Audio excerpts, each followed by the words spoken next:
그러면 그 시간이 돼서 시작을 하겠습니다. 고려대학교 정경대학 포스트 코로나 시대에 우리 사회의 변화 대응을 주제로 한 연합 심포지움을 시작합니다. 먼저 인사드리겠습니다. 저는 고려대학교 정보환경부 소장을 맡고 있는 행정학과 교수 부교준입니다. 반갑습니다. 오늘 진행을 맡았고요.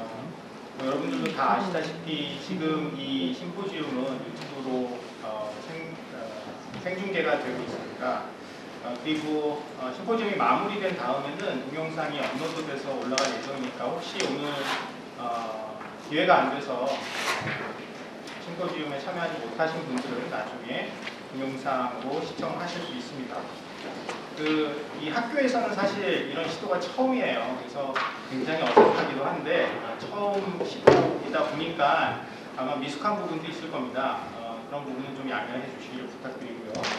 간단하게 이제 심포지움을 소개를 해드리면 여기 모이신 여러분들이나 아니면 지금 이 방송을 시청하시고 계신 분들 다 아시다시피 코로나 시대 이후에 굉장히 많은 변화가 있었습니다. 그래서 사회과학을 전공하는 고려대학교 정경대학의 정외과, 그 다음에 경제학과, 통계학과, 그리고 행정학과의 4개의 연구소가 연합으로 코로나 시대 이후에 우리 사회가 어떻게 변화해야 하는가에 관한 심포지움을 기획을 하게 됐고요.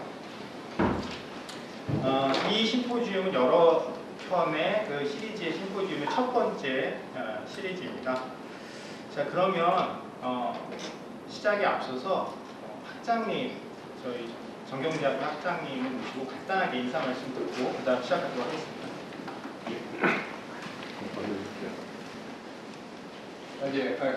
반갑습니다. 이게 코로나 이후의 사회에 대해서 이야기하는 건데요. 사실은 아까도 잠깐 시작 전에 얘기를 했는데 보통 이런 거 하면 3시 반부터 한다 그러면 한 3시 40분 진짜 시작하고 좀 얘기 좀 하고 막 그러잖아요. 근데 이게 이렇게 온라인으로 딱 중계되고 하니까 정확히 3시 반 하나 둘 셋 딱 시작하잖아요. 이것도 정말 코로나 이후에 많이 변화하는 것 같아요. 그래서 사실은 저희가 학교에서 강의하는 것도 지금 굉장히 많이 이제 변화를 겪고 있고 사실 누구도 해보지 않은 걸 처음 하는 거잖아요. 그래서 코로나 이후의 사회가 그 전과 다르다는 거는 뭐 지금은 너무나 이제 거의 진부할 정도로 이제 많이 커진 건데 사실 중요한 거는 그렇다면은 과연 무엇이 달라지고 무엇을 대비해야 할까 그런 것들 특히 소위 지식인이라면은 특히 사회과학을 전공하는 지식인들이라면 그런 거에 대해서 고민하고 답을 해야 하는 게 마땅한 책무이죠. 그래서 이제 그런 취지에서 저희 정경대 내재학과의 대표 연구소들이 연합을 해서 그런 것들에 대해서 고민하고 답하는 그런 이제 자리를 마련한 거죠. 그래서 오늘 심포지움이 오늘이 처음이고 그 다음에 6월 18일 맞죠? 그때 이제 두 번째가 있고요. 그다음에 그래서 1학기 때는 그렇게 2번 하고 다음에 2학기 때 또 2번. 그래서 아마 올해는 총 4회에 거쳐서 심포지움을 기획한 걸로 알고 있습니다. 그래서 사실 이런 게 정말 우리 사회에 어떤 이런 파도를 던지고 어떤 그 대안을 찾는 그런 정말 좋은 자리가 될 것 같고 또 그 다음에 정경대 자체에서도 사실은 정경대 내과가 이렇게 같이 연합해서 어떤 한 가지 주제에 대해서 다양한 그 학문 백그라운드를 가진 내과가 그리고 내과를 대표하는 연구소들이 같이 이렇게 무엇을 하는 것 자체도 굉장히 정경대에서 굉장히 큰 의미를 갖는 것 같습니다. 그래서 오늘 당연히 성공적으로 굉장히 의미 있는 자리가 될 것 같고요. 앞으로도 이 시리즈가 앞으로 총 4번의 기획이 정말 잘 돼서 정경대 차원에서도 굉장히 서로 간에 도움이 되는 그런 모임이 되고 그다음에 우리 사회에도 의미 있는 그런 질문과 그다음에 대안을 제시하는 그런 자리가 됐으면 합니다. 예, 축하합니다. 네.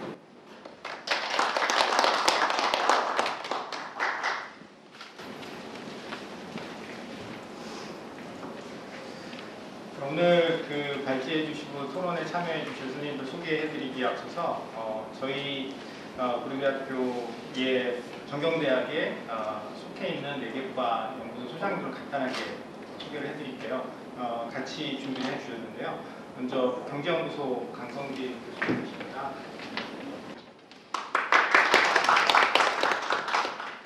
그리고 평화민주주의연구소 이진환 교수님, 통영소 성성규 교수님이 지금 오셨어요. 네, 감사합니다. 자, 그러면 사회하고 토론 맡아주신, 갈증 맡아주신 선생님 간단하게 소개해드리겠습니다. 먼저 사회 맡아주신 홍학과 황영애 교수님이시고요. 국가 위기와 정치 리더십이라는 주제로 발제를 맡아주신 정외과 박홍규 교수님. 그다음에 뉴노멀 코로나 시대 국가와 정부의 역할이라는 주제로 발제를 맡아주신 행정학과 최상학 교수님. 네, 고맙습니다. 그리고 본 심포지움의 취지에 맞춰서 여기 직접 오시지 않고 온라인으로 연결이 되어 계시는 경제과 김범수 교수님이십니다. 김 교수님 들리세요? 네, 잘 들립니다. 네, 그러면 마이크를 사회를 맡아주신 황영애 교수님께 넘기겠습니다.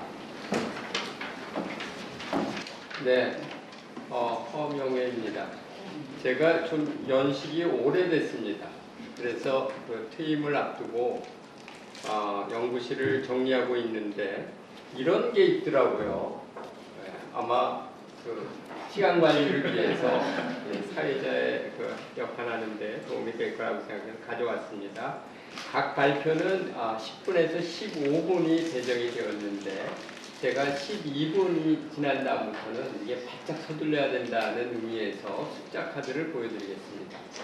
제가 잠깐 개인적인 소회를 말씀드리자면 제가 이제 그 대학에 처음 들어온 게 70년대 중반이었는데 들어오자마자 캠퍼스가 폐쇄되고 그랬습니다. 그때는 다른 이유에 의해서 그랬었는데 제가 이제 떠나기 또 가까이지니까 또 폐쇄되는 이러한 상황이 됐습니다. 그래서 그 보통 굉장히 통속적인 그 영화처럼 처음과 끝이 유사한 분위기가 되었습니다. 그만큼 우리 사회와 국가에 대해서 이게 심각한 문제들이 있다. 그렇게 생각이 되고요. 네, 그래서 마침 이런 취지의 포럼이 생긴 거에 대해서 제가 기꺼이 기쁜 마음으로 그리고 영광스럽게 사회를 맡게 되었습니다. 첫 발표는요, 박홍규 교수님이십니다. 박홍규 교수님은 그 한국 및 동양 정치 사상을 그 전공으로 하시고 있죠. 이 필요한 자세한 소개는 본인이 조금 더 이제 마이크 잡은 다음에 해주시기 바랍니다. 발제 제목은 코로나19 팬데믹에서 생각한 국가 위기와 정치 리더십입니다. 네, 박홍규 교수님 부탁합니다. 간단하게 제 소개를 하라고 해서 갑자기 긴장이 되는데 동양정치사상, 한국정치사상을 전공하고 있습니다. 제가 국가위기와 정치 리더십을 발표한다니까 선생님이 그런 것도 하세요? 라고 저희 학생들이 그렇게 얘기를 하더라고요. 그래, 요즘엔 다 해. 라고 이렇게 답변을 했었습니다. 동양사상, 한국사상을 하지만은 한국 정치에 관심을 늘 갖고 있었고 한국이 변화하는 상황 속에서 무엇을 할 것인가를 늘 생각하는 고려대학교 정치외교학과의 박홍규 교수입니다. 간단하게 이 정도만 소개 말씀을 드리도록 하겠습니다. 오늘 제가 말씀을 드릴 제목은 원래 포스터에 나가 있는 것은 국가 위기와 정치 리더십이라는 제목입니다. 그런데 그 제목을 가지고 하려고 하다 보니까 할 말이 딱 3분이면 끝날 것 같아요. 3분. 그래서 이게 발제문에 있는 1차적 논점이라는 부분에 있는데 그것만 가지고는 도저히 15분을 견디기가 힘들 것 같아서 제가 앞에다가 코로나19 팬데믹에서 생각한 국가위기와 정치 리더십이라고 바꿨습니다. 생각한 건 제가 생각한 겁니다. 그 말의 뉘앙스는 뭐냐면 저는 기본적으로 코로나19 팬데믹을 국가위기로 보지 않기 때문에 그러한 코로나19 팬데믹이라고 하는 상황 속에서 제가 생각하는 국가 위기와 정치 리더십이 무엇인가라는 그런 말씀을 드리도록 하겠습니다. 자, 본론으로 들어가도록 하겠습니다. 먼저 아까도 말씀드렸듯이 국가위기와 정치 리더십이라는 주제를 가지고 하게 되면 1차적인 논점은 간단합니다. 만약에 코로나19가 국가위기라고 생각을 한다면, 자, 그런 상황이라고 한다면 코로나19는 인명피해가 있었고 경제적인 타격이 있었죠. 그러면 일상적인 정쟁, 정치적 쟁점, 정치적 논쟁들은 일시적으로 잠복되고 수면 안에 가라앉고 그러다 보면은 정치 리더십을 발휘하기 쉬운 상황이 됩니다. 자, 그러다 보면은 결론은 간단합니다. 이러한 만약에 코로나19를 국가위기라고 본다면 정치 리더십을 발휘해서 대처를 잘하면 지지도가 상승할 것이고 정치 리더십을 발휘하지 못해 대처를 잘못하면 지지도가 하락할 것이다. 전자의 사례로서는 문재인 대통령을 생각해 볼 수 있고 후자의 사례로서는 일본의 아베 수상을 생각할 수 있다. 이게 끝이에요. 더 이상 할 게 없어. 그래서 제가 이거는 아니다라고 생각을 해서 그 다음부터 생각을 다시 하기 시작을 했어요. 국가위기란 무엇인가? 라고 해서 제 자신 스스로가 국가위기를 다시 한번 생각해 보게 됐습니다. 국가의 위기를 생각하기에 앞서서 국가를 개개의 인간과 비교하면서 생각을 해봤습니다. 전형적인 방법은 플라톤식 방법이에요. 플라톤이 국가를 얘기하기에 앞서서 개인과 비교를 하면서 하죠. 마찬가지로 그런 생각을 했습니다. 자, 그러면 국가 위기에 앞서서 개인의 위기란 무엇일까? 라고 한다면 개인의 위기는 육체적 위기와 정신적 위기로 나눌 수가 있을 것 같아요. 정신적 위험, 육체적으로 위험한 상태가 있고 정신적으로 위험한 상태가 있다. 그렇다면 국가도 또한 인간의 비유해서 생각해 본다면 하드웨어의 위기가 있을 수 있고 소프트웨어 위기가 있을 수 있다라는 생각을 하게 되죠. 자, 그럼 하드웨어 위기란 무엇이냐라고 하면은 첫째, 경제 위기. 둘째, 정치 위기. 예를 들자면 정쟁이 심화돼서 정변이 일어나거나 아니면 내란이 일어나거나 하는 거, 또는 더 나아가서 국방 위기까지 있어서 전쟁이 발생하거나 이러한 것들은 하드웨어 위기라고 생각할 수 있어요. 자, 그러면 국가에 있어서의 소프트웨어란 뭐냐? 이 부분이 제가 오늘 여러분들에게 강조하고 싶은 부분입니다. 저는 요거를 인문 가치의 위기라는 말을 쓰고 싶습니다. 인문 가치의 위기. 그렇게 어려운 얘기는 아닙니다.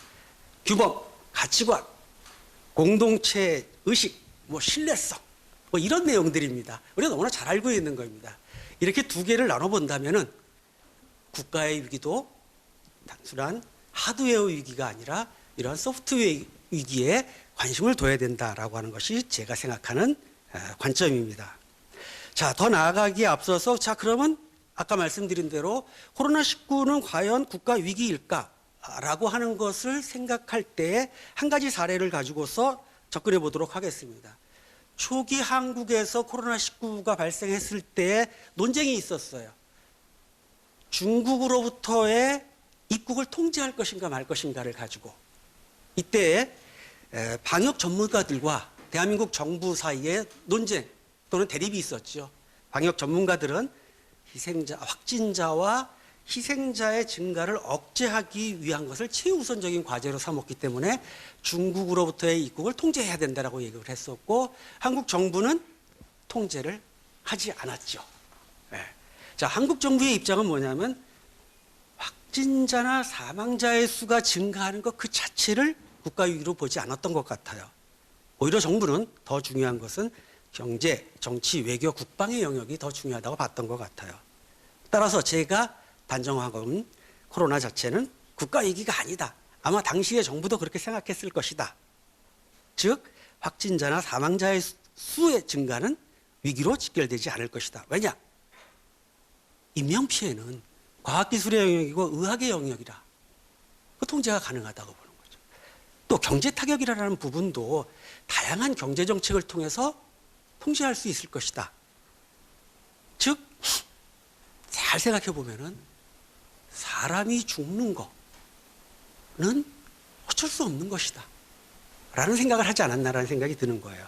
자, 그렇다면 확진자가 늘고 사망자 수가 늘어나고 경제가 어려운 상황에 빠지고 타격을 받는 것, 그것은 팬데믹 상황 속에서 모든 국가가 하는 거예요. 단지 정도의 차이일 뿐이다라고 하는 것이죠. 국가 경제가 파산하거나 정치 지도자가 몰락하는 상황까지는 아직까지는 현재까지는 발생하고 있지 않아요. 그렇다고 본다면 역시 팬데믹은 국가위기라고 보기가 어렵다라는 것이 현재 제가 생각하고 있는 그런 생각입니다. 자, 이야기를 더 진행하기에 앞서서 한 가지 컬럼을 제가 읽은 적이 있습니다. 5월 18일자 중앙일보에 전 외무부 장관이셨던 윤영관 장관님의 컬럼입니다. 거기서 어떤 지적이 있냐면은 이 팬데믹을 통해서 장기적인 추세가 확실히 더 선명해질 것이다. 자, 첫 번째 장기적인 추세는 뭐냐면 각국에서의 경제 성장이 저하되고 불평등이 심화될 것이다. 우리가 잘 알고 있는 거죠. 따라서 1970년대에 신자유주의가 시작이 되고 그 이후에 이러한 신자유주의적 정책에 따라서 각국의 국내는 부의 불평등이 심화되는 그러한 과정을 겪어왔고 이 팬데믹을 통해서 그 심화의 도는 더 강해질 것이다 라고 하는 것이 첫 번째 장기 추세라고 하는 것이에요. 두 번째 추세는 미국과 중국 간의 경제력의 격차가 점차 더 소멸될 것이다. 따라서 이러한 상황 속에서 미국은 지금 트럼프 행정부가 취하고 있듯이 미국 우선주의와 신고립주의를 선택하게 될 것이고 선택하고 있고 반면에 부상하고 있는 중국은 아직 미성숙하다라고 하는 거예요. 그 말은 무슨 말이냐면 중국은 아직 세계 속에서 리더로서의 역할을 하기에는 부족하다. 따라서 기존의 리더였던 미국은 리더십을 상실하고 부상하고 있는 중국은 아직 리더십을 발휘할 단계가 아니다. 그것을 윤영관 전 외무부 장관님께서 뭐라고 표현하셨냐면 국제 리더십의 실종이라고 표현을 하셨고 그리고 그것이 지금 현재 우리 언론에서 많이 나오고 있는 신냉전 시대로 돌입하고 있다라는 거예요. 이러한 장기 추세가 지금 팬데믹을 통해서 점차 더 가속화될 것이다라고 하는 그러한 컬럼을 써주셨어요. 그 전제 하에서 저는 그 컬럼의 추세 두 가지 추세를 인정하는 위에서 그러면 자 이제부터는 대한민국의 위기란 무엇인가를 생각해 보았습니다. 그런데 아까도 말씀드렸다시피 제가 지금 대한민국 위기라고 하지 않았습니다. 대한민국의 위기의 요인들이 무엇이 있는가, 위기가 될 수 있는 요인들이 무엇이 있는가 하는 것들을 살펴보도록 하겠습니다. 아까 말씀드렸다시피 하드웨어와 소프트웨어 두 개의 부분을 나눠서 보도록 하겠습니다. 하드웨어 영역에서는 첫 번째, 지난 3년간 문재인 정부의 실정, 잘못된 정책의 산물들. 우리 잘 알고 있죠. 경제 정책에 따라서 경제 상황이 악화됐던 부분들, 외교 정책에 따라서 주변국과의 갈등이 심화됐던 상황들, 그리고 인사 정책이 잘못되어서 발생했었던 사태들. 자, 이러한 사태들은 사실은 해결된 것이 아니에요. 코로나로 인해서 단지 잠복되어 있을 뿐이죠. 그러한 실정들은 아직까지 남아있는 거죠. 자, 두 번째.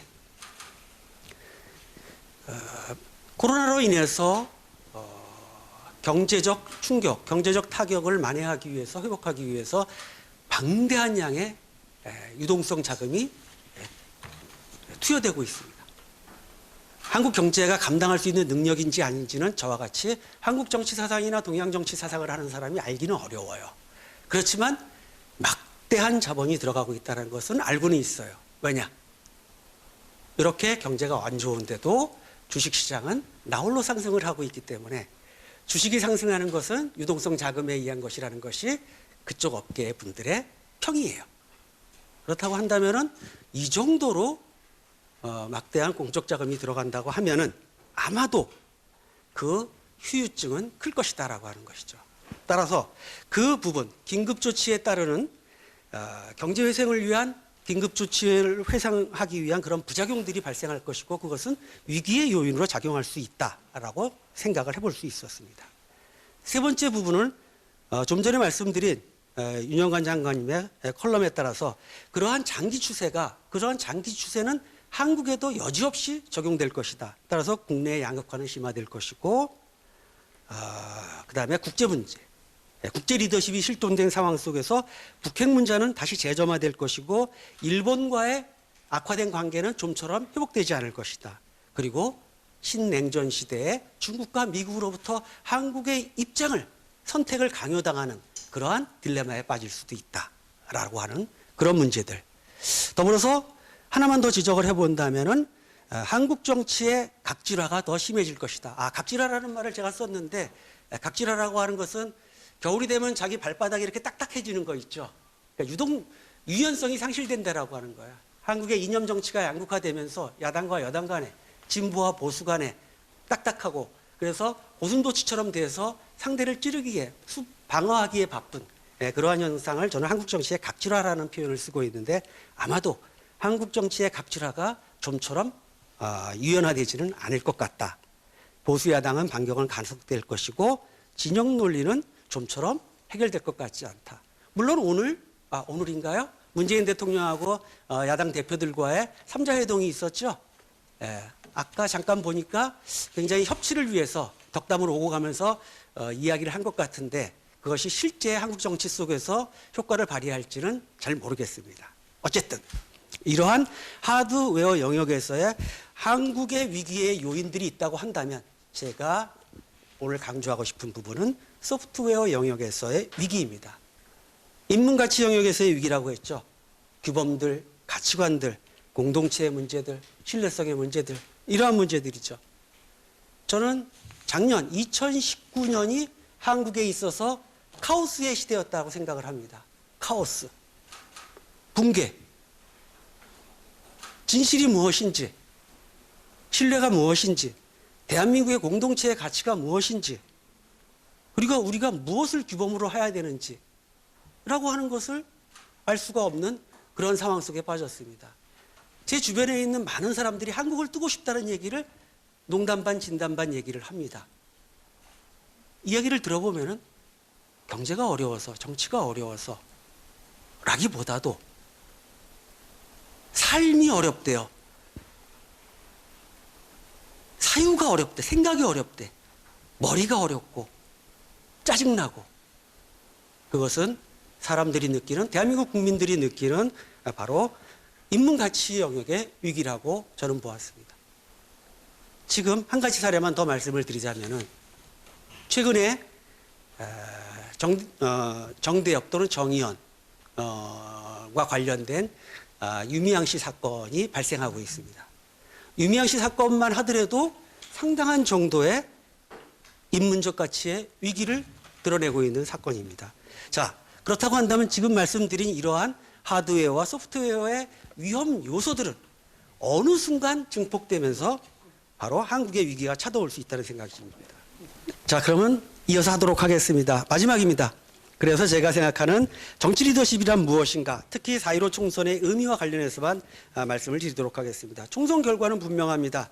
균형이 아니라 쏠림, 180석의 거대 여당이 탄생했습니다. 국민의 뜻은 무엇인가 하면은 보수 야당에게는 쇄신과 재건의 명령이었고, 진보 여당에게는 한 번 더 기회를 부여했습니다. 한 번 더 기회란 무엇이냐? 정치 리더십을 발휘해서 위기의 요인들이 진정한 의미의 한국의 위기가 되지 않도록 하라고 하는 것이죠. 그것을 위한 정치 리더십이 무엇이 필요할까? 하드 영역에 있어서는 협치입니다.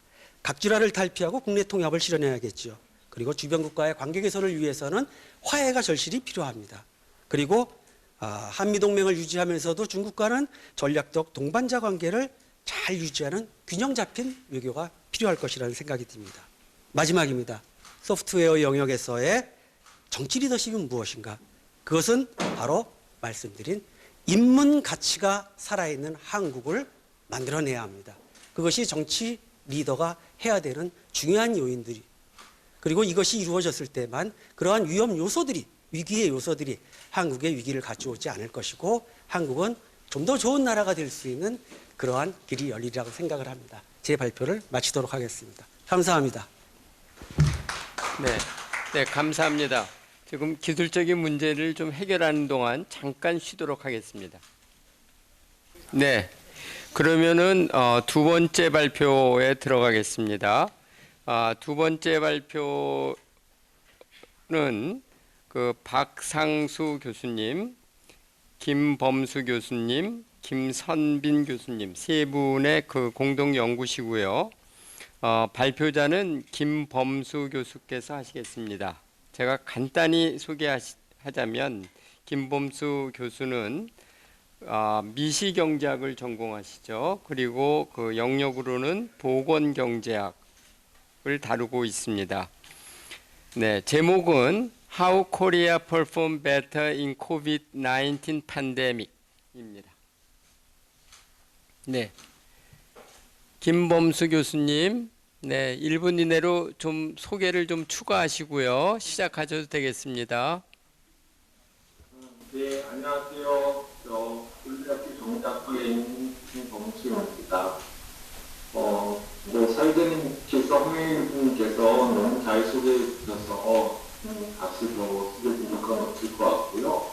지금 말씀해 주시는 내용은 저희 과에 계신 박수 교수님과 대학교 경제학과에 계신 김선빈 교수님하고 같이 연구하고 있는 주제입니다.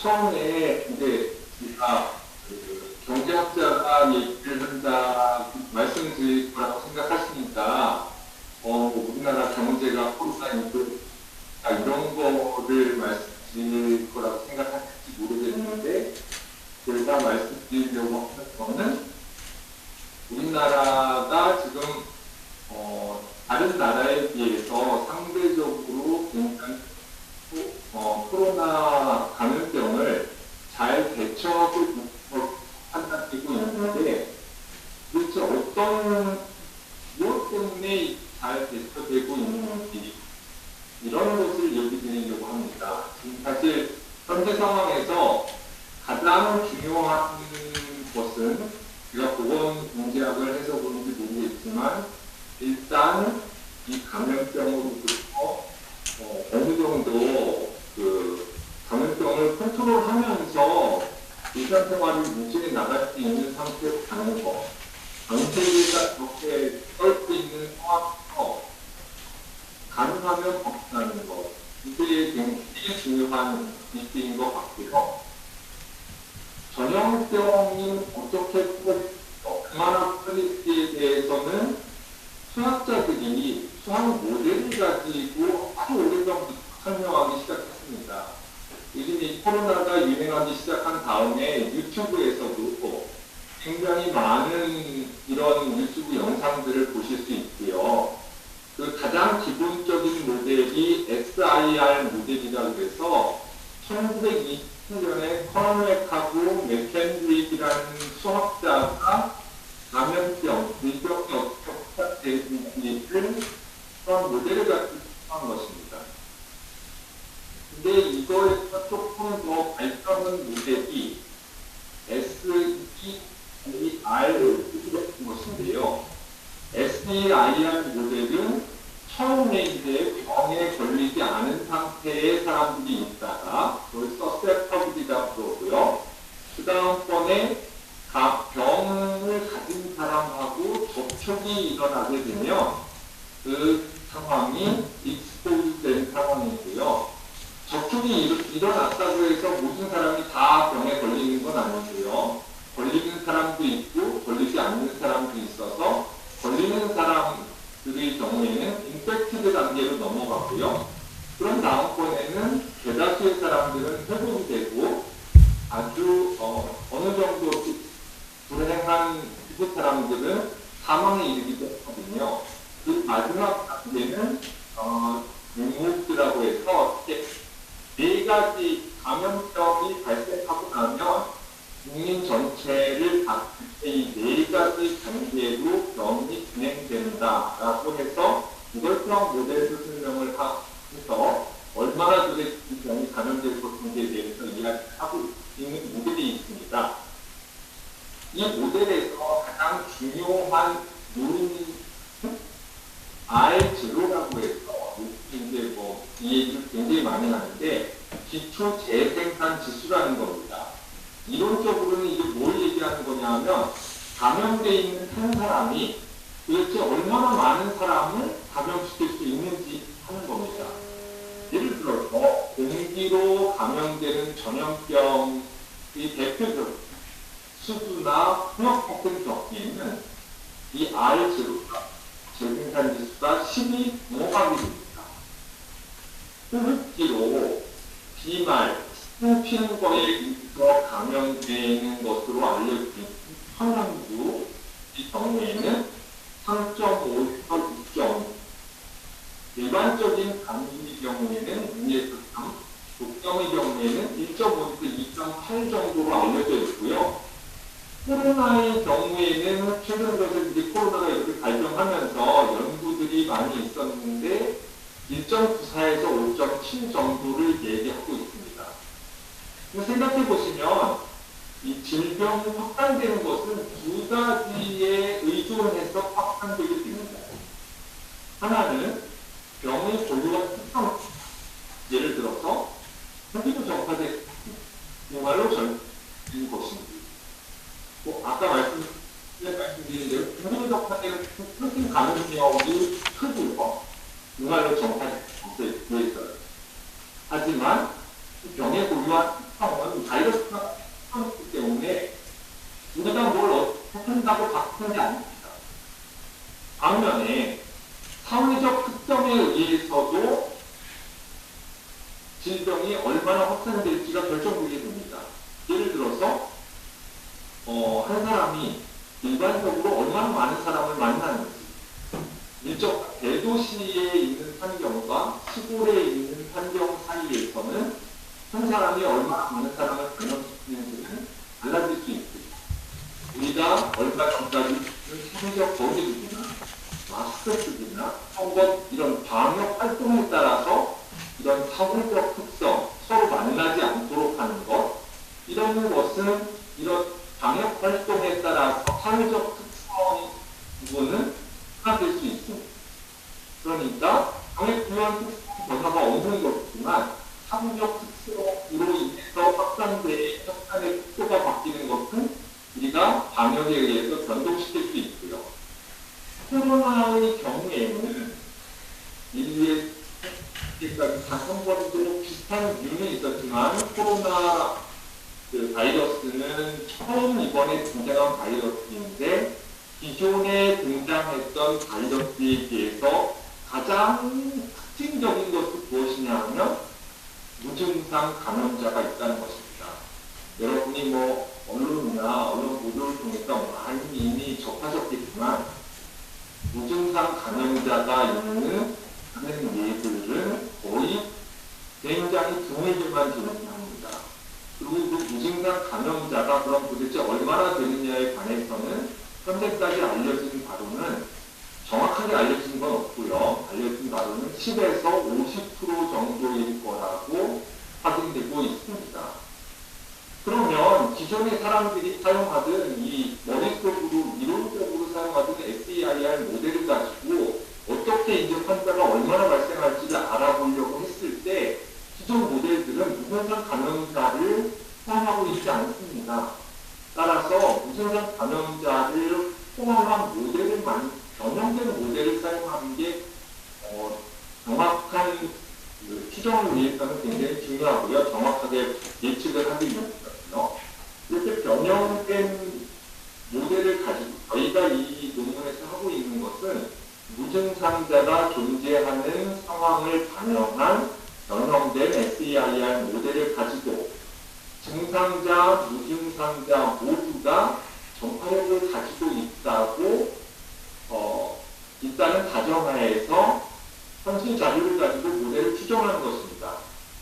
모두에서 말씀드린 것처럼 경제학자들이 이거를 해서 훨씬 잘할 수 있는, 왜 도대체 경제학자들이 이 모델을 가지고 하는지에 대해서는 경제학자들의 장점은 자료를 가지고 모델 추정하는 것에 있어서는 경제학자들이 강점을 가지고 있습니다. 그냥 머릿속으로 이론적으로 생각해 보시면 도대체 그럼 우리가 한 사람이 몇 명을 감염시키는지 어떻게 알 수 있을까요? 실질적으로는 거의 알기가 어렵습니다. 실험실에서 연구를 하는 방법이 하나 있을 수 있고요. 그렇지 않으면 사람 이 개인적인 자료, 개인별 자료를 가지고 확인하는 방법이 있는데 모든 것이 완벽치 않기 때문에 실제 현재 우리에게 존재하는 자료는 어떤 자료만 존재하느냐면요. 확진자가 도대체 날별로, 일자별로 확진자가 몇 명 있었는지, 도대체 사망자는 몇 명인지가 지역 혹은 국가 단위로 공개하고 있습니다.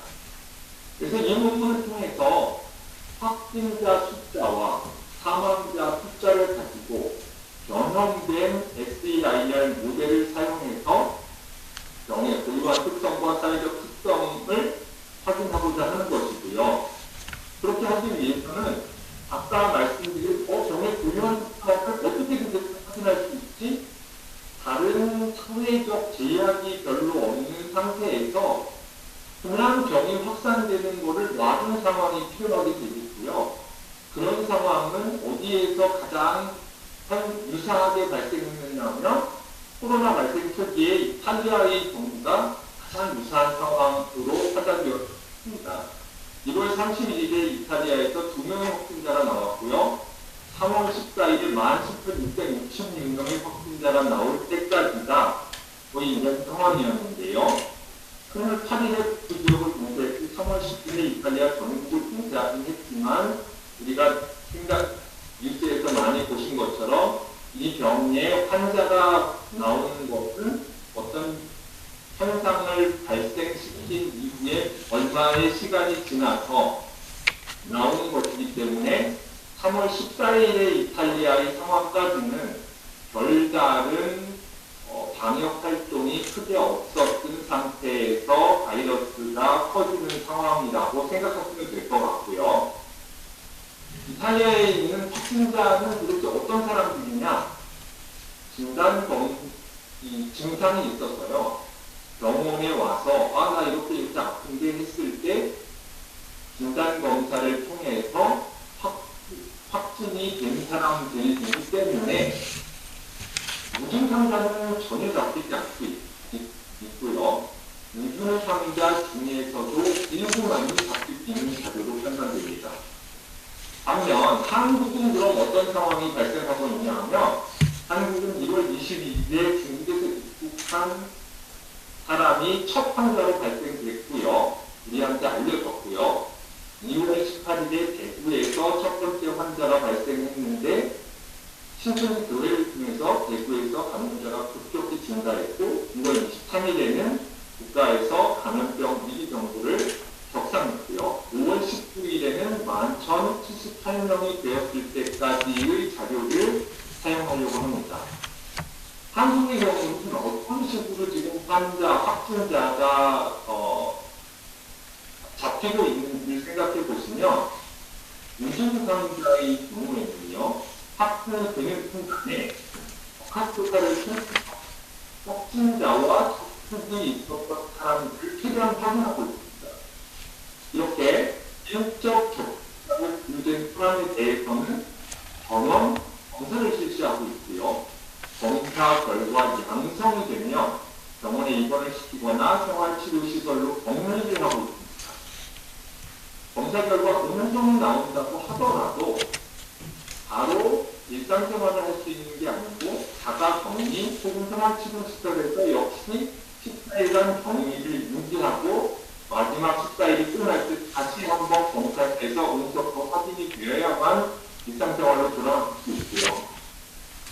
해외 입국자의 경우에는 4월 1일부터 병원에 대해서 14일간 자가격리를 시키고 있고 자가격리 앱으로 감시를 하고 있습니다. 그래서 한국에 있는 확진자 숫자는 진단검사를 받은 무증상자와 무증상자를 합한 숫자이고요. 이 면에서 이탈리아의 숫자와는 굉장히 다른 숫자입니다.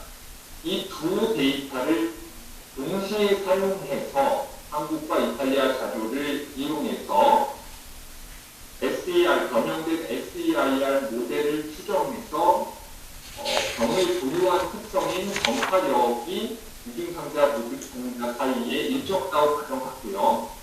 어떤 숫자가 이 한국과 이탈리아의 상황을 가장 적합하게 맞추는지 모델 추정을 했고요.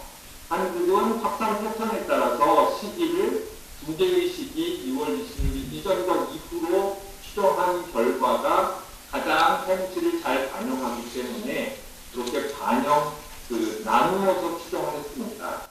네, 김범수 교수님 1, 2분 내로 네.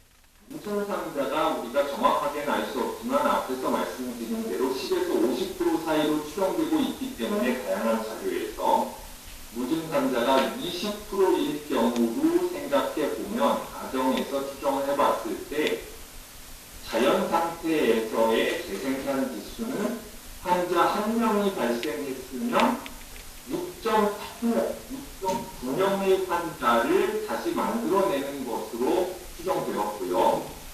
이렇게 생각해 보시면 이탈리아에서는 병원에 들어와서 확진을 받은 사람들의 비율은 실제 환자 수보다는 훨씬 적고요. 약 3.7% 정도만 병원에서 격리되어 있는 것으로 보여집니다. 한국의 경우에는 이보다 훨씬 더 적극적으로 사실 코로나가 처음 발생했을 때 저는 우리도 무증상 감염자가 이렇게 많이 있을 거라고는 알지 못했지만 한국은 메르스의 경험이 있었고 사스의 경험이 있었기 때문에 역학조사를 굉장히 적극적으로 해서 무증상자가 한꺼번에 다 방역망 안에 상당히 존재하는 상태가 됐고요. 한국의 경우에는 초창기에는 재생산 지수가 3.9였는데요. 그 이후에 0.588, 0.5 정도로 수정했습니다. 격리하는 비율은 초창기에는 4.3%였는데 그 이후에는 60.1%로 증가했습니다. 종합해서 말씀드리면 한국의 방역 모델이 효과가 있는 이유는 무증상자뿐만 아니라 무증상자까지 모두 최대한 정렬시키고 있다는 점이 가장 큰 점이고요. 따라서 무증상자에만 초점을 맞춘 정책들을 시행했을 경우에는 예를 들어서 우리가 초창기에 공항에서 어떤 코로나가 중국에서 발생해서 한국에 중국에서 오는 거를 막아야 되느냐 말아야 되느냐 했을 때 어떤 방식을 사용했었냐 하면 현재도 그렇게는 하고 있습니다. 발열 체크를 해서 열이 있는 사람에 대해서만 격리를 시켰습니다. 이런 정책은 유증상자만을 찾을 수 있기 때문에 이런 정책에만 의존했으면 방역상 큰 구멍이 생길 수 있었다는 것이지요. 하지만 한국은 무증상자뿐만 아니고 무증상자까지 역학조사에 걸린 사람은 모두 함으로써 운영 모델이 효과가 현재까지 상당히 있는 다른 나라에 비해서는 방역이 잘 되고 있는 상태인데 그럼에도 불구하고 최근 들어서 보면 이태원 말을 시작해서 여전히 불안정한 상황이 이어지고는 있고요. 지금 말씀드린 숫자들은 무증상자가 20%일 경우를 경우에 대해서 말씀드렸는데 일부 자료에서는 무증상자가 50%일 경우도 가능하다고 얘기하고 있기 때문에 무증상자가 50%일 경우에는 앞에 말씀드린 환자 수나 우리가 찾지 못하고 있는 지역 감염이라고 해서 어디서 감염됐는지 정보를 들은 경우가 점점 더 많아질 수 있게 됩니다. 네, 여기까지 마치도록 하겠습니다. 고맙습니다. 네, 수고하셨습니다. 아무래도 조금 멀리 있다 보니까 제가 시간 관리를 하기가 조금 어려웠습니다. 이어서 행정학과 최상욱 교수님의 발제를 듣도록 하겠습니다. 최상옥 교수님은 그 인사 조직 및 제도, 과학기술, 재난 및 위기관리, 네트워크 등 다양한 분야에 관심을 갖고 계신 행정학자이십니다. 발제할 제목은 뉴노멀 코로나 시대 국가와 정부의 역할, 신공공성 애자일 보장 국가입니다. 네, 부탁드립니다. 네, 반갑습니다. 행정학과 최상옥입니다. 제가 이 발제를 이제 요청 받았을 때 코로나 이후에 어떤 이제 상황이 도래할 것인지에 대한 내용을 좀 주문을 받았는데, 사실 저희가 그동안 이제 지금까지 정부의 기능과 역할에 대해서 이제 행정학에서는 굉장히 중요한 토픽이고, 또 행정의 그 환경이 굉장히 중요하기 때문에 우리가 행정 환경과 정부의 기능과 역할은 굉장히 밀접한 관련이 있습니다. 그래서 이 코로나와 같은 이러한 우리가 지금까지 경험하지 못했던 이러한 행정 환경을 우리가 어떻게 볼 것이냐가 우리 행정학자 입장에서는 굉장히 이제 큰 주제이기도 하고 관심사이기도 합니다. 그래서 이제 제가 오늘 제목을 보면 아마 오늘 오디언스들이 이제 행정학자가 아닌 경우도 있고 또 그렇기 때문에 생소한 단어들이 꽤 있습니다. 신공공성 또는 애자일 또 뭐 보장국가, 여기 이제 정치학자도 계신데 보장 국가가 뭔지 또 이런 것들도 관심이 있으실 테고, 그래서 제가 가능한 한 좀 평범한, 좀 쉽게 우리가 공감할 수 있는 수준으로 좀 제가 말씀을 드리겠습니다. 저희가 이제 뉴노멀이라고 얘기할 때는 이제 경제학자들이 저성장, 저소비, 저물가 뭐 이런 정도가 만연돼 있어서 과거와 다른 형태의 경제 현상을 우리가 이제 경제 현상으로 뉴노멀 얘기하는데, 저는 이 코로나 상황이 이와 유사한 뉴노멀의 한 단어이자 현상이다. 그것이 꼭 경제 현상은 아니지만 우리가 일반적인 사회 현상으로서의 뉴노멀의 하나의 요소로 저는 보고 싶습니다. 그래서 제가 이 발제한 제목도 보면 뉴노멀 코로나 시대라는 것 자체는 기존의 뉴노멀이 경제 현상이나 이런 게 국한되지 않고 우리가 전혀 경험하지 못했던 뉴노멀의 하나의 요소로서 코로나를 저는 정의 내리고 싶습니다. 자, 그렇다면 이 뉴노멀에 코로나가 들어갔을 때 우리가 뉴노멀의 대표적인 키워드는 이제 위험입니다. 위험, 리스크.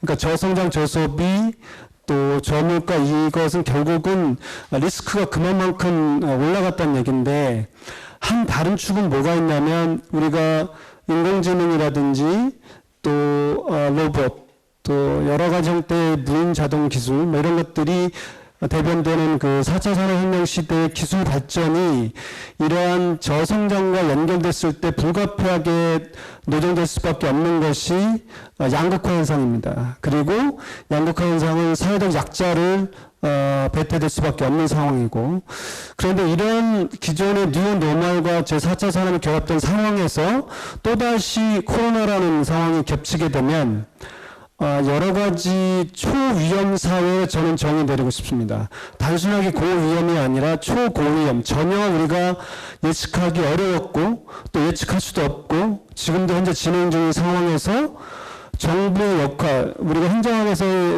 또 정부의 역할은 크게 문제 해결 능력이라고 봅니다. 문제 해결을 과연 해낼 수 있느냐. 그래서 이러한 초위험의 어떤 코로나의 뉴노멀 상황을 정부가 어떻게 잘 관리할 수 있을 것인가 라는 것이 아마 우리 행정학자들 가지고 있는 큰 핵심 과제이고, 그것을 풀어내 나가는 것이 아마도 이 심포지움에 있어서 저희들의 역할이다, 이렇게 생각이 됩니다.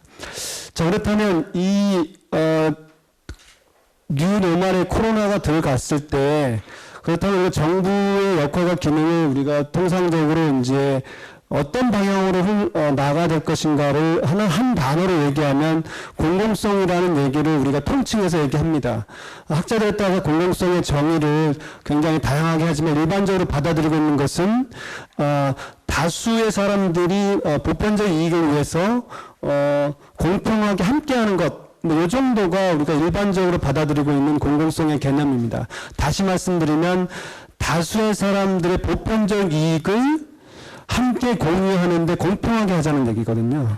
자, 그렇다면 이게 기존에 우리가 산업화 사회에서는 우리가 예측 가능했고 또 그리고 정부와 시장과 또는 역할이 어느 정도 나눠져 있었고 그리고 정부의 어떤 리소스가 상당히 어느 정도는 안정적으로 좀 받쳐줄 수 있는 상황이 됐었기 때문에 통상적으로 산업화 시대에 이런 공공성들은 약간의 왜곡이 있었지만 공공성의 회복이라든지 공공성을 조금 침해되는 부분을 보완하는 수준으로 치유가 가능했습니다. 다시 말씀드리면 정부가 시장에 있는 규제를 한다든지 다른 규범을 만들어서 공공성을 회복하고 공공성이 약화된 부분들 보완해낼 수 있었습니다. 그래서 저희가 본 견지에서의 뉴노멀의 뉴노멀 코로나 시대에는 단순한 공공성의 회복만으로는 이런 것들 치유될 수 없다. 문제 해결에 근본적으로 다가갈 수 없다.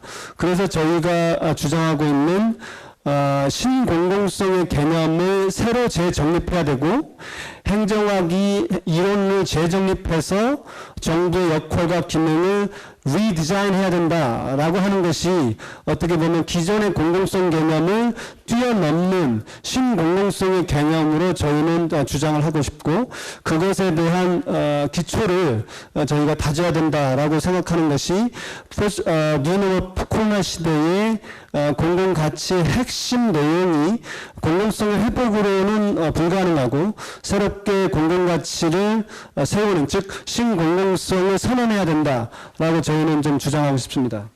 자, 그렇다면 이 신공공성의 개념을 우리가 어떻게 나눌 것인가라는 부분들에 대해서 제가 뭐 글도 쓴 것이 있지만 핵심적인 내용은 기존의 기계적인 도구적인 그런 효율성 개념에서 인본적 보장성 개념으로 전환되어야 된다는 것이 가장 핵심적인 내용입니다.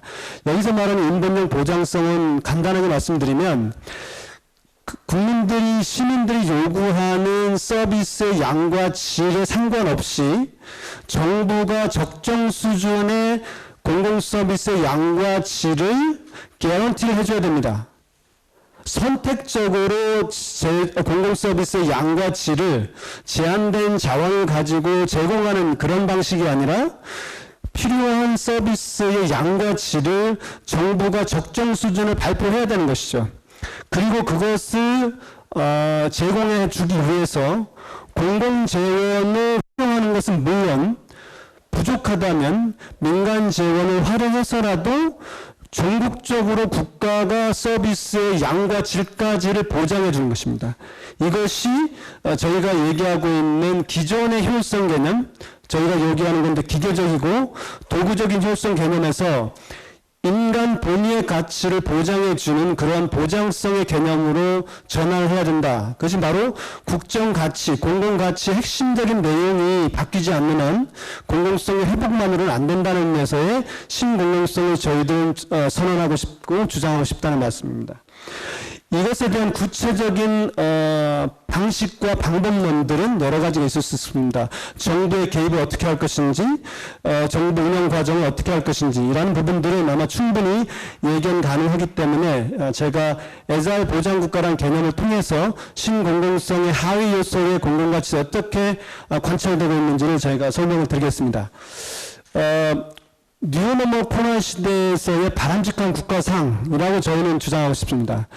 지금까지 많은 시사 저널이나 칼럼니스트들이 쓴 내용들 좀 보시면 코로나 이후에 정부가 잘 대처해야 된다. 시민과 공공부문 같이 협치를 해야 된다. 그리고 국민들도 이제는 알아야 된다. 많은 협조를 해야 된다. 여러 가지 백화점식 처방이 내려오고 있습니다. 저는 이런 것들이 어떤 그 시사 저널 프로그램에서는 유익할지 모르지만 국가가 정부와 국가 역할을 디자인하는 데 있어서는 저는 크게 도움이 되지 않는다라고 생각합니다. 이유는 행정학에서 얘기하는 문제 해결 능력은 적시성과 실천성과 미래성을 동시에 확보해야 되는 것입니다. 이 세 가지의 구성 요소는 단순하게 어떤 철학적 개념을 갖고도 되는 것이 아니고 구체적인 운영 방식, 그리고 절차, 속도, 그리고 시민들의 역할이 잘 어우러져야만이 이것이 문제 해결 능력을 담보할 수 있는, 그래서 뉴노멀 코로나 시대를 정확하게 진단하고 문제에 대한 해결책을 제시하는 것입니다. 그래서 저희는 애자일 보장국가란 다소 생소한 개념을 가지고 국가가 어떠한 핵심 가치와 운영 원리 그리고 시민의 역할을 정의 내릴 것인지에 대한 것을 주장하고 있습니다. 여기서 말하는 이제 애자일 개념을 간단하게 소개해드리면 이거는 경영학계에서 소프트웨어 사이드에서 나온 개념입니다. 기존에 이제 규모 경제에 입각해서 비용이 굉장히 늘어나는 현상에 따라서 소프트웨어 회사들이 굉장히 소규모적으로 그리고 굉장히 유연하고 또 신축적으로 관리를 통해서 생산성을 제고하는 개념인데 이것이 정확히 행정학계에서도 얘기될 수 있는 부분입니다. 행정학계에서 얘기되고 있는 기존의 레드테이프 굉장히 부처 이기주의라든지 또 무사 안일주의 이런 것들을 정확하게 대비되는 것이거든요. 그래서 저희가 행정 내에서의 애자일리티 개념을 도입한 것입니다. 이것이 현재 국내에서도 부분적으로 지방자치단체에서 애자일 거버먼트 프로젝트를 통해서 정부가 시민의 수요나 대응에 대해서 즉각적으로 기민하게 대응할 수 있는 이러한 운영관리 체제를 도입하고 있는데 마찬가지로 중앙정부도 개별 부처가 아니라 국가 전체 단위로 현장에서 필요한 이러한 시민의 요구를 기존의 절차 또는 협의 과정도 물론 중요하지만 지금 같은 코로나 상황에서 현장에서 문제를 즉시 해결해낼 수 있는 그러한 토대가 필요하다. 그렇기 때문에 그러한 애자일리티 개념이 국정 운영에 있어서 도입될 필요가 있다. 단순하게 비즈니스 개념으로 들어오는 것이 아니라 국정 전체의 스피드, 민첩성, 기밀성을 과감하게 받아들여야 된다. 그래서 신공공성 애자일 보장국가에서 핵심 가치는 인본적 보장성 플러스 저는 과감한 민첩성이 있어야 된다고 생각합니다. 그래서 그것이 바로 애자일 보장국가에서 핵심적으로 관통되어야 될 공공가치라고 저희는 주장하고 있습니다. 어떠한 학자들도 민첩성에 대해서 이것이 과연 어떠한 의미의 공공가치를 부여받고 있는지는 많은 논의가 되지 않았지만 적어도 뉴노멀 코로나 시대에서의 핵심 공공가치는 저는 민첩성, 애자일리티 개념이 반드시 핵심적인 가치로 올라와야 된다라고 저는 주장하고 싶습니다. 그러나 두 번째로는 애자일 보장국가에서의 정부의 역할은 보장 책임이라는 개념을 저희는 도입해야 된다고 생각합니다. 이 보장 책임은 독일의 공법학에서 얘기하고 있는 기존의 공공 부분에서 담보되지 못하고 있는 공공 서비스의 양과 질을 민간 부분에서 대리해서 할 수 있는 것도 있지만 민간 부분에서 공공서비스 제공한다 하더라도 그 서비스의 양과 질, 그 다음에 관리 감독 체계를 누가 책임져야 되느냐, 민간 부분이 아니고 철저하게 종국적으로 국가가 책임져야 된다는 그런 의미에서 보장 책임입니다. 지금까지는 정부는 개별적인 그런 자율성과 책임성을 보장해낸다는 의미에서의 책임성은 개별적 책임성을 강조했습니다. 여기서 말하는 보장 책임은 저희가 뒤에 말씀드릴 수 있지만 공유된 책임성을 말씀드리는 것이고 공유된 것 자체가 윤리성을 담보해내야 되는 것입니다. 그렇기 때문에 이 보장 책임 자체는 정부와 민간이 공유된 책임성의 토대하에 윤리성을 가지고 정부가 전국적으로 그거에 대해서 담보해낼 수 있는 그런 의미에서의 보장 책임이 이 애자일 보장국가에서의 정부의 역할이 어디까지를 설정해내는 가이드라인이라고 생각합니다.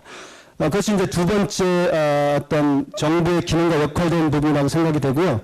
제가 한 시간이 한 2분 정도 나눴는데 한 어느 정도 중요한 것부터 먼저 말씀을 드리고 시간 조절을 하도록 하겠습니다. 세 번째는 이제 시민과 역할과 관련된 부분이 있는데 기존의 많은 정치학자들이나 또는 행정학자들이 기존의 시민의 역할들을 와치독 역할이나 또는 정부의 정책 과정이나 또는 정부 행정 과정에 참여해서 그리고 참여를 통해서 무엇인가 시민의 의도 그리고 의사를 관철해내는 것으로 저희 입장은 굉장히 소극적이고 제한적으로 보고 있는데 이 신공공성 애자일 보장국가에서 시민의 역할은 문제의 진단이나 대안 탐색과 집행, 평가, 피드백 모든 것을 함께하는 파트너 개념의 시민의 역할을 저는 주어져야 된다고 생각합니다. 지금처럼 코로나 상황에서는 현장에서의 목소리가 즉각적으로 정책 결정 과정과 피드백 그리고 기획 어젠다까지 올라가야 되는 부분입니다. 이걸 누가 해야 되느냐?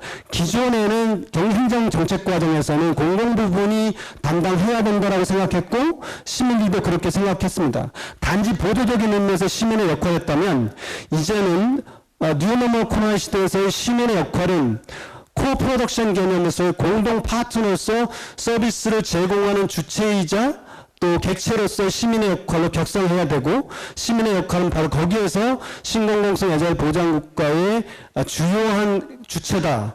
이런 의미에서 시민의 역할을 저는 공동 생산자로서 정부와 동일한 형태의 기능과 권능을 부여해 줘야 된다라는 생각을 저는 가지고 있습니다. 자, 그다음에 이제 네 번째로는 국정 운영 원리와 절차 부분에서의 저는 속도 개념을 좀 말씀드리고 싶습니다.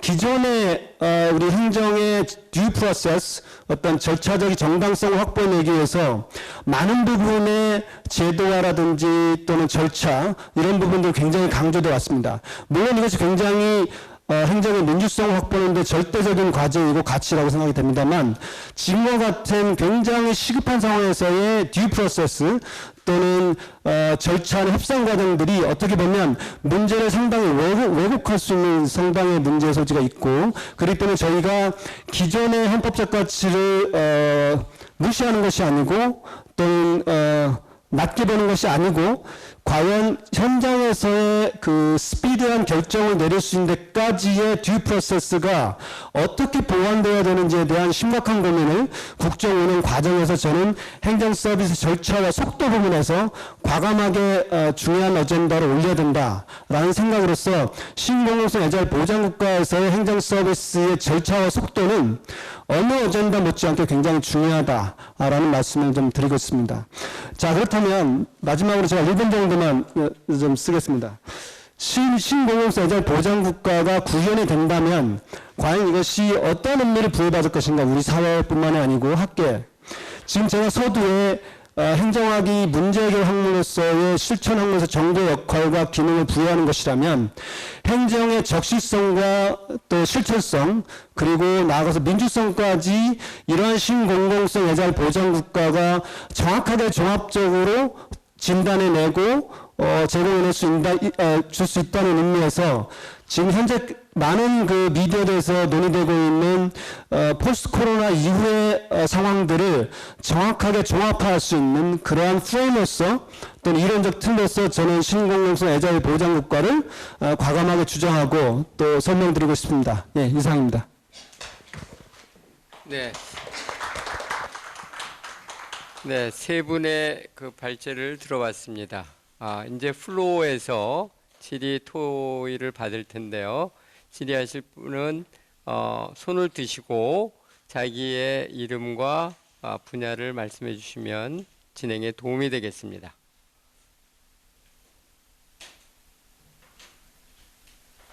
네, 네, 하시죠. 네, 네. 안녕하세요. 연구소장은 강성진입니다. 두 분께 질문이 갈 것 같은데요. 저는 이제 경제학을 하기 때문에 어떻게 보면 경제적인 국가의 국가의 위기는 아니라고 생각을 합니다. 그건 전적으로 동의를 하는데 이 정부의 위기는 될 수 있다는 생각을 많이 하거든요. 지금 정책이라는 게 정부냐 시민이냐 이걸로 나눴을 때 한국과 대만을 비교하면 어제까지 코로나로 사망한 게 타이완이 7명이거든요. 근데 그렇다면은 중국과 가장 접한 상황이라는 어떻게 보면 대만이 훨씬 더 많이 접해 있는 상황이고 그렇다면 정책은 상당히 다르거든요. 정부의 역할이라든가 그 다음에 시민단체 아니면 그 민간 부분의 역할이 서로 굉장히 다른데 한국은 이제 오히려 이제 민간 부분에서 굉장히 희생을 많이 하는 케이스고요. 정부보다는요. 그 다음에 반대로 대만은 초기부터 이제 정부가 상당히 국경 봉쇄라든가 이 정책을 강력하게 실시했거든요. 그러면서 상대적으로 민간이 덜 한 거기 때문에 그렇기 때문에 두 부분에 있어서 위기는 국가 위기는 아니라고 할지라도 정부와 민간 섹터 간의 역할 분담이라 그럴까요? 이 부분이 어느 게 적절한 것인지. 왜냐하면 우리나라에서는 지금의 민간의 희생이라는 건 결국은 정보망에 의한 일종의 그 현대판 공산주의라고 나올 정도로 강력한 그 정보 체계에 의한 그 장점도 있었지만은 오히려 단점도 있는 부분이고, 그래서 두 분께서는 이 정부의 리더십과 민간 부분의 어떤 역할, 이 부분에 대해서 한국과 대만을 비교했을 때 어떻게 좀 보고 계신지 그거 좀 답변 부탁드리겠습니다. 네, 박홍규 교수님부터 먼저 답변을 하시겠습니까? 그 부분에 대해서는 제가 사실은 그 발제를 하면서 이미 말씀을 올렸는데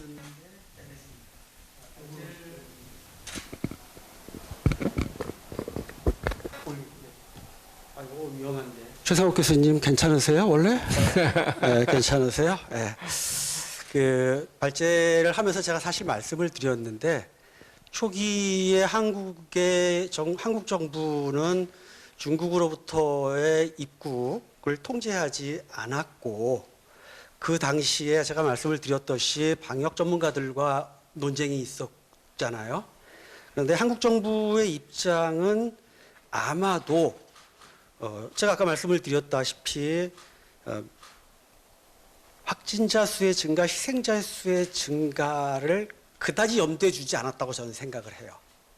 두지 않고 오히려 그 외에 경제, 정치, 국방, 안보 이러한 영역에 더 비중을 뒀기 때문에 한국의 정책이 나왔고 실제 그로 인해서 확진자 수가 증가하고 그 다음에 감소하고 어느 정도 통제가 된 상황까지 도달을 했었고 그리고 그것을 방역의 성공이라고 봤고 정책의 성공이라고 봤는데 그것은 분명히 대만과 차이가 있죠.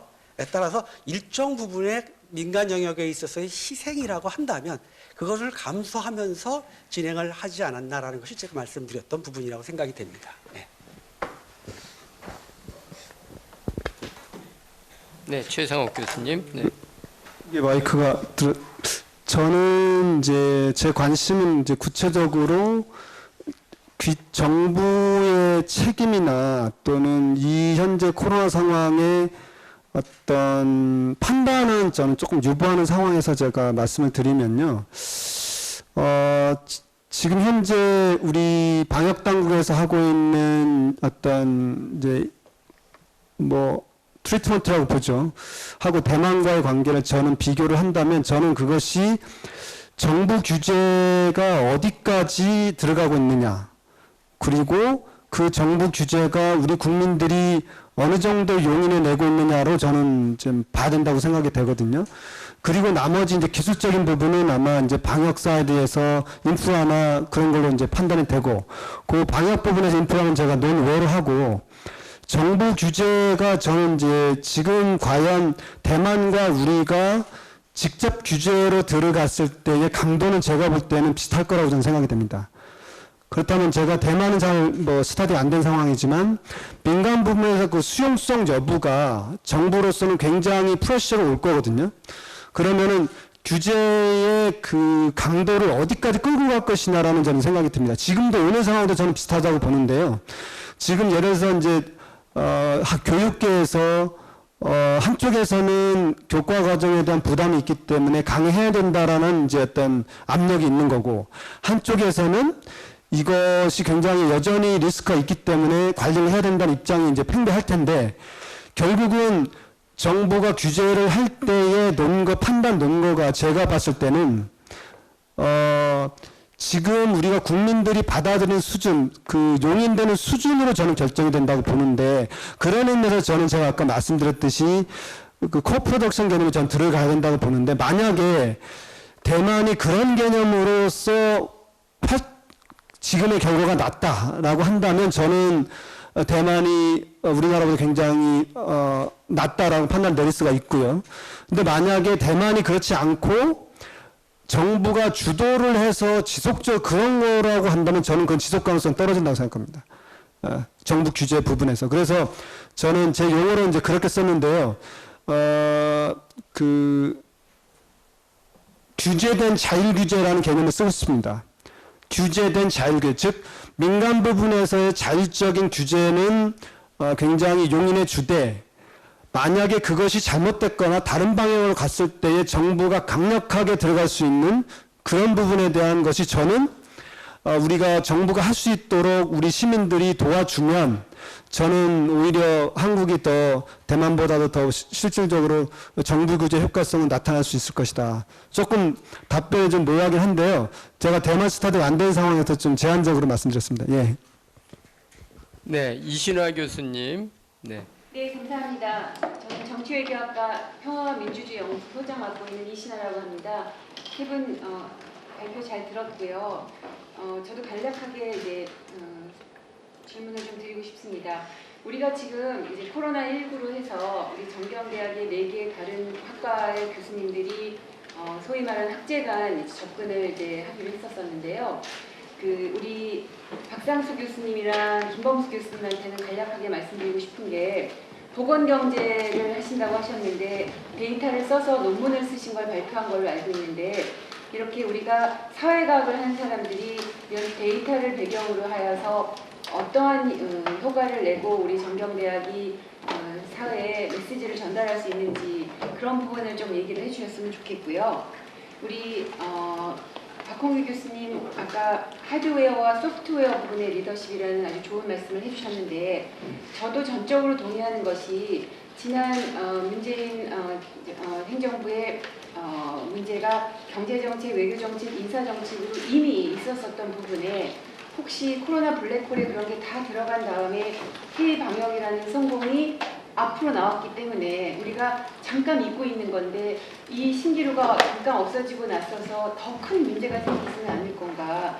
이제 그 시간 관계상 말씀을 못 하셨는데 북한의 핵위기는 여전히 더 위험하고 경제는 여전히 나쁜데 이러한 상황 속에서 우리 리더가 해야 될 가장 큰 우선 프라이어리티 분담 뭐여야 되는지를 좀 말씀해 주셨으면 좋겠는데 그 이유는 아까 소프트웨어 얘기를 하시면서 인문 가치가 이제 살아있는 리더십이라고 얘기를 했는데 지금 인문 가치라는 얘기를 우리 대통령이 할 만큼 우리가 여유로운 세상에 살 수 있는 것인지 아니면 인문 가치라는 부분이 어떤 담론을 만들어야 이 어려운 시기를 극복하는 데 있어 동력을 만들 수 있는지가 굉장히 궁금합니다.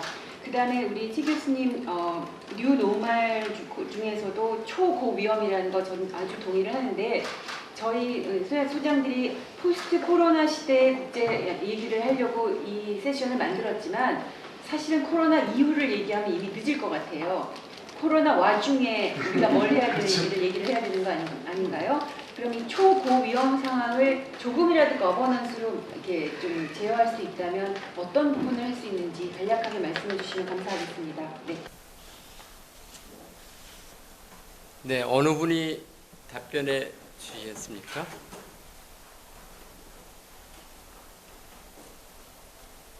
선생님 먼저 하시고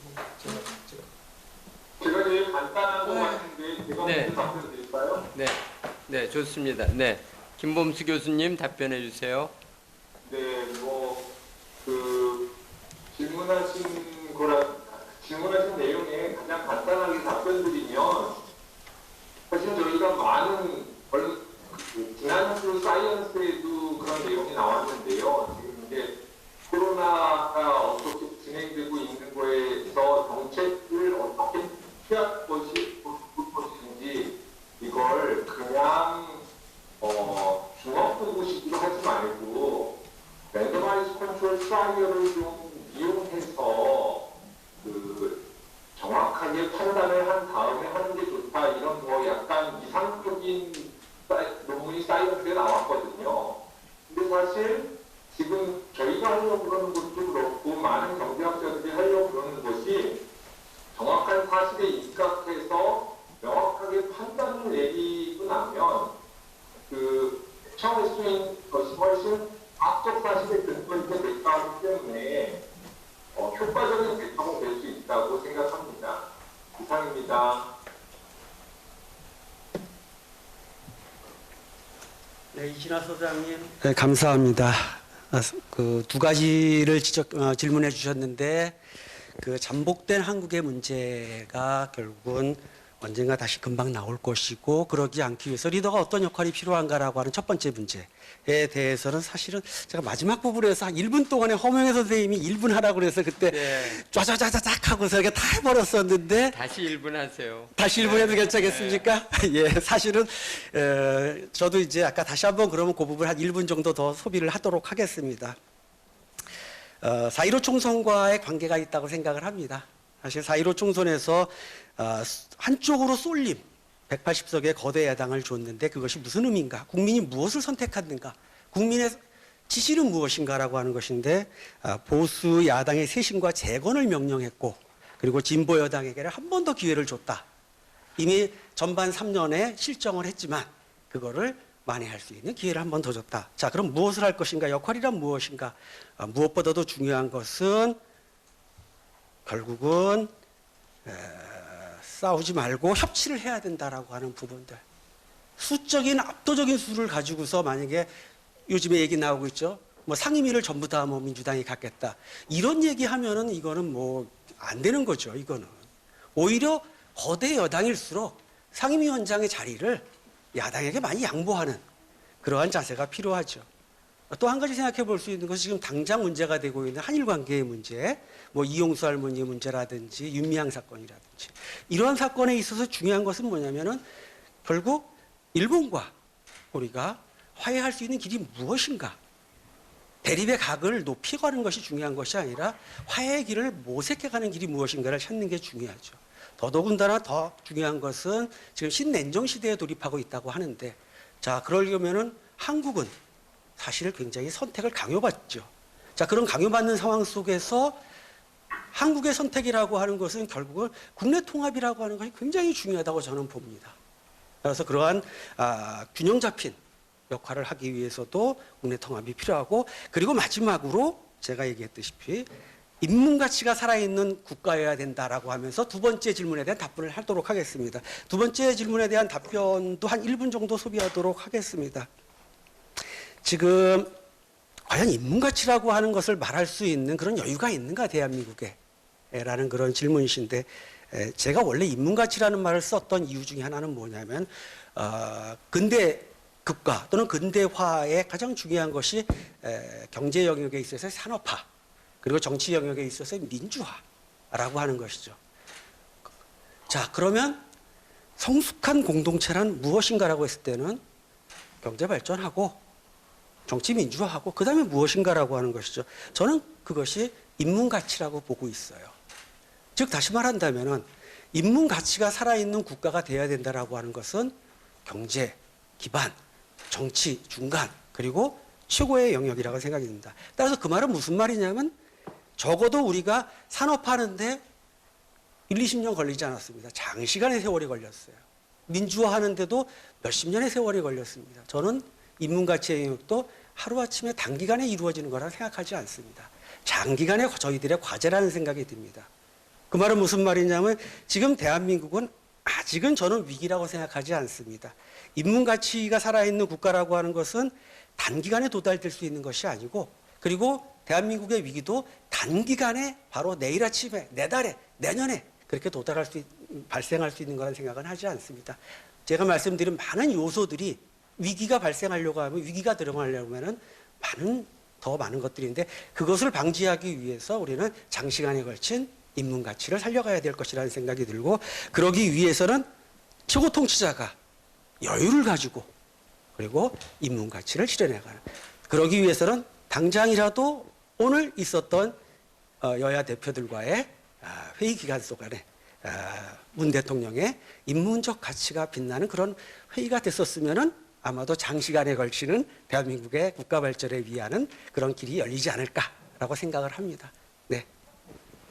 네, 감사합니다. 선생님 좀 짧게. 예, 짧게요. 네. 초고위험을 어떻게 핸들링하느냐 부분인데 저는 그냥 한 3가지 단어로 말씀드리면 일단은 우리 국민들이나 또는 아마 뭐 글로벌 사이드로 봤을 때 그 세계 시민들도 이 상황은 인식하다고 생각합니다. 그러니까 스마트하더라 이 상황은 대처하기 어렵다는 걸 알기 때문에 가장 중요한 건 정확하게 투명하게 공개하는 것, 투명성을 확보할 수 있는 그런 게 가장 중요하고, 또 하나는 행정 사이드에서 행정 규범을 지금 저희가 보면 거의 무너져 있는 상황이거든요. 예를 들면 국경을 봉쇄한다든지 또는 뭐 환자들 격리하는데 그 인권을 굉장히 침해하는 부분들이 좀 국제적으로 좀 행정 규범을 좀 만들어서 적어도 WHO가 다시 그런 가이드라인을 통해서 권고도 하고 뭐 그런 방식 하나 하고, 마지막은 현재 이 코로나 그 국제적인 그런 방역 대책에 관한 부분들은 WHO가 그 기능과 권능을 이제 상실했기 때문에 빨리 국제 협력과 관련돼 있는 그런 네트워크를 가동을 시켜서 실질적인 보건 의료 사이드의 국제 협력 거버넌스를 복원해야 되지 않을까. 지금은 그것도 상당히 권위가 실추됐기 때문에, 그것은 바로 제가 서두에 말씀드렸던 투명하게 사실을 공개하지 않았던 것이 아마 패착이 아닐까. 그래서 세 가지의 그런 거버넌스의 치유책을 제가 말씀드리고 싶습니다. 네.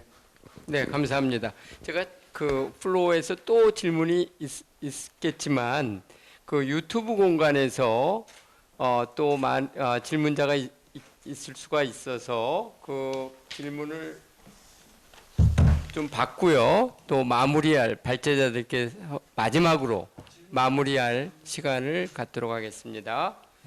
네, 아이디 업타운 펑크님이 김범수 교수님께 질문 드립니다.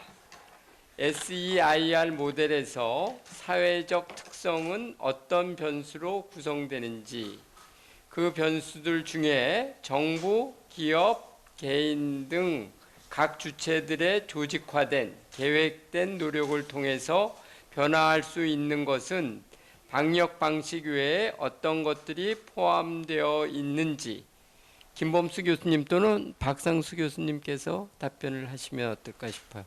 네. 어느 분이 답변하시겠습니까? 좀 SEIR 모델에서 조금 그 구체적으로 알고 싶어 하십니다. 네. 제가 답변 드릴까요? 네, 말씀하시죠. 네. 박상수 교수님이 근데 마이크 잡으시려고 나오셨어요. 네. 아, 네, 이거 네. 그 같이 공동 연구를 하고 있는 그 경제학과 박상수라고 합니다. SEIR 모델에서 이게 이제 굉장히 취약되어 있는 모델이라 가지고 사람들 행위 디테일을 잡아내기는 좀 어렵고요. 어떤 부분이 사회 이 폴리스 매저와 관련이 되어 있는 부분이냐면, 일단은 그 K라고 하는 파라미터가 있는데, 이게 사람들의 얼마나 많은 컨택을 하느냐 하는 그 파라미터가 있습니다. 이게 이제 소셜 디스턴싱 같은 걸 하게 되면은 K 값이 아마 줄어들게 될 겁니다. 그래서 정부의 역할에 따라서 K의 값이 얼마나 줄어드느냐, 이게 이제 하나의 정책 지표가 될 수 있을 거고요.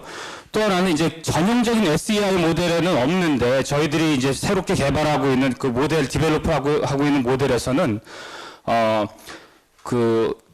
스프레드를 시키지 못하도록 쿼런틴을 시키는 단계가 있습니다. 우리나라 같은 경우에 이제 찾아내는 거죠. 찾아내서 이 사람들을 쿼런틴을 시켜가지고 그 질병을 스프레드 못 시키는 그런 방식을 취하고 있는데, 그거와 관련된 파라미터를 모형에 도입을 했습니다. 그리고 현재 이제 계속 더 디벨롭하고 있는 과정인데, 우리 같은 경우에는 이제 프리엠티브 쿼런틴 스테이지가 있었단 말이죠. 그래서 그 스테이지와 관련된 파라미터도 모형에 지금 도입을 하고 있습니다. 예, 이상입니다. 네.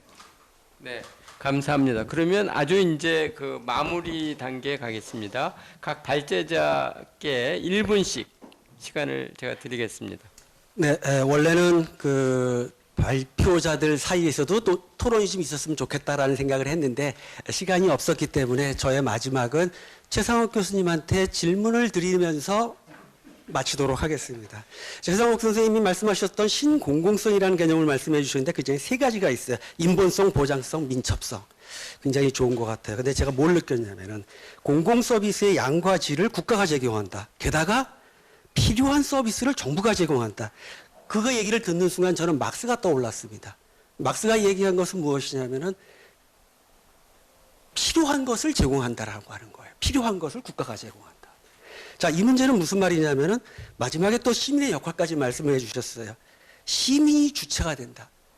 프롤레타리아가 주체가 되는 세상을 열겠다. 그리고 프롤레타리아를 위한 필요성을 국가가 제공해 주겠다. 라고 하는 그런 생각이 들면서 신공공성이라는 개념에 저는 막스의 생각이 떠올랐는데, 그러면 저는 평상시에 저는 최상욱 교수님이 자유주의자라고 알고 있습니다. 자유주의자이신 우리 최상욱 교수님께서 이러한 사상적 전향을 하고 계신지 그 부분에 대해서 질문을 드리면서 코로나 시대의 문제를 저는 마치도록 하겠습니다. 네, 역시 박 교수님이 역시 유머가 있으시고요.